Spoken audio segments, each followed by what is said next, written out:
Honorable Speaker, sir, the high level of provisioning by public sector banks of their stressed assets calls for measures to clean up the bank books.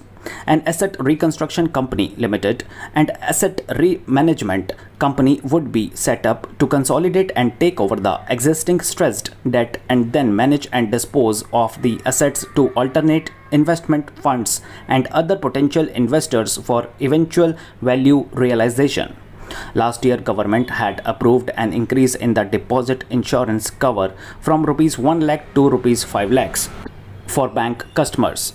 I shall be moving amendments to the DICGC Act 1961 in the session itself to streamline the provisions so that if a bank is temporarily unable to fulfill its obligations, the depositors of such a bank can get easy and time-bound access to their deposits to the extent of the deposit insurance cover.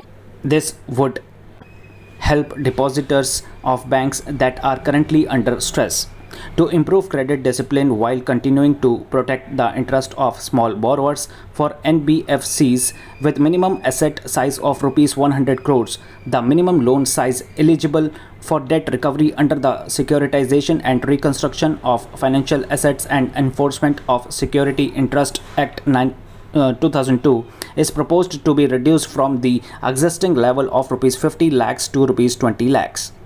The decriminalizing of the procedural and technical compoundable offences under the Companies Act 2013 is now complete.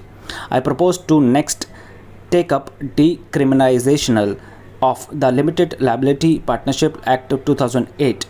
Sir, I propose to revise the definition under the Companies Act 2013 for small companies by increasing their threshold for paid up capital from not exceeding rupees 50 lakh to not exceeding rupees 2 crore and turnover from not exceeding rupees 2 crore to not exceeding rupees 20 crore. This will benefit more than 2 lakh companies in easing their compliance requirements. As a further measure which directly benefits startups and innovators, I propose to incentivize the incorporation of one-person companies by allowing OPCs to grow without any restrictions on paid-up capital and turnover, allowing their conversion into any other type of company at any time, reducing the residency limited for an Indian citizen to set up an OPC from 182 days to 120 days and also allow non-resident Indians to incorporate OPCs in India. We have kept working towards strategic disinvestment. A number of transactions, namely BPCL, Air India, Shipping Corporation of India, Container Corporation of India, IDBI Bank, BEML, Nilachal Ispat Nigam Limited, among others, would be completed in 2021-22. Other than IDBI Bank, we propose to take up the privatization of 2 public sector banks and 1 general insurance company in the year 2021-22. This would require legislative amendments and I propose to introduce the amendments in the session itself. In 2021-22, we would also bring the IPO of LIC, for which I am bringing the requisite amendments in the session itself. In the Atmanirbhar package, I had announced that we will come out with a policy of strategic disinvestment of public sector enterprises. I am happy to inform the House that the government has approved the said policy. The policy provides a clear roadmap for disinvestment in all non-strategic and strategic sectors. We have kept 4 areas that are strategic where bare minimum CPSEs will be maintained and rest privatized. In the remaining sectors, all CPSEs will be privatized. The main highlights of the policy are mentioned at Annexure 3. To fast forward the disinvestment policy, I am asking Niti Aayog to work out on the next list of central public sector companies that would be taken up for strategic disinvestment. To similarly incentive states to take to disinvestment of their public sector companies, we will work out an incentive package of central funds for states. Idle assets will not contribute to Atmanirbhar Bharat. The non-core assets largely consist of surplus land with government ministries and departments and public sector enterprises. Monetizing of land can either be by way of direct sale or concession or by similar means. that requires special abilities, and for this purpose I propose to use a special purpose vehicle in the form of a company that would carry out this activity. In order to ensure timely completion of closure of sick or loss making CPSCs, we will introduce a revised mechanism that will ensure timely closure of such units. I have estimated rupees 1,75,000 crores as receipts from disinvestment in budget estimate 2021-22. Under the Treasury Single Account System, autonomous bodies directly draw funds from the government's account at the time of actual expenditure, saving interest costs. We will extend the TSA system for universal application from 2021-22. On the recommendation of the 15th Finance Commission, we have undertaken.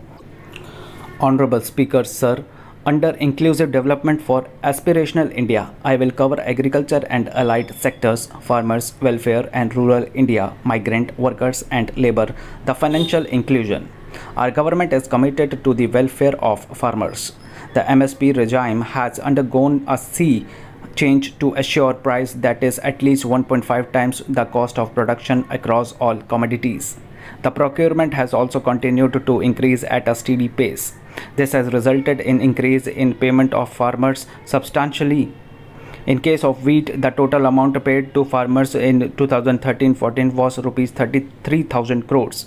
In 2019-20, it was 62,000 crores, and even better, in 2020-21, this amount paid to farmers was rupees 75,000 crores. The number of wheat growing farmers that were benefited increased in 2020-21 to 43.36 lakhs as compared to 35.57 lakhs in 2019-20. For paddy, the amount paid in 2013-14 was rupees 63,000 crores.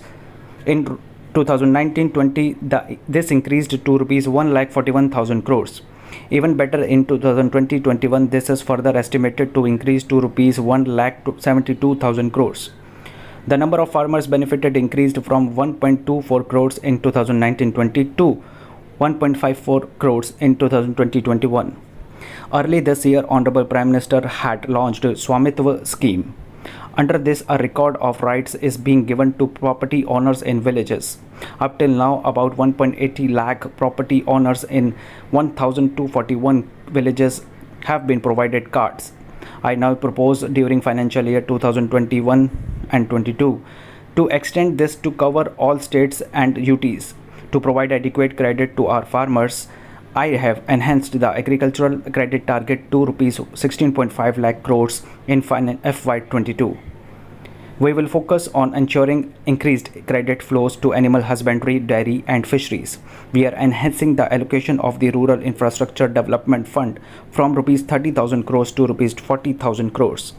The Micro Irrigation Fund with a corpus of rupees 5,000 crores has been created under NABARD. I propose to double it by augmenting it by another rupees 5,000 crores. To boost value addition in agriculture and allied products and their exports, the scope of Operation Green Scheme that is presently applicable to tomatoes, onions and potatoes will be enlarged to include 22 perishable products. Around 1.68 crores farmers are registered and 1.14 lakh crores of trade value has been carried out through ENAM. Keeping in view the transparency, the competitiveness that ENAM has brought into the agricultural market, 1,000 more mandis will be integrated with ENAM. The Agricultural Infrastructure Fund would be made available to APMCs for augmenting their infrastructure facilities. I am proposing substantial investments in the development of modern fishing harbors and fish landing centers. To start with, 5 major fishing harbors, Kochi, Chennai, Visakhapatnam, Paradip and Petughat, will be developed as hubs of economic activity. We will also develop inland fishing harbors and fishing land centers along the banks of rivers and waterways. Seaweed farming is an emerging sector with potential to transform the lives of coastal communities. It will provide large-scale employment and additional incomes. To promote seaweed cultivation, I propose a multi-purpose seaweed park to be established in Tamil Nadu. We have launched the One Nation One Ration card scheme, through which beneficiaries can claim their rations anywhere in the country.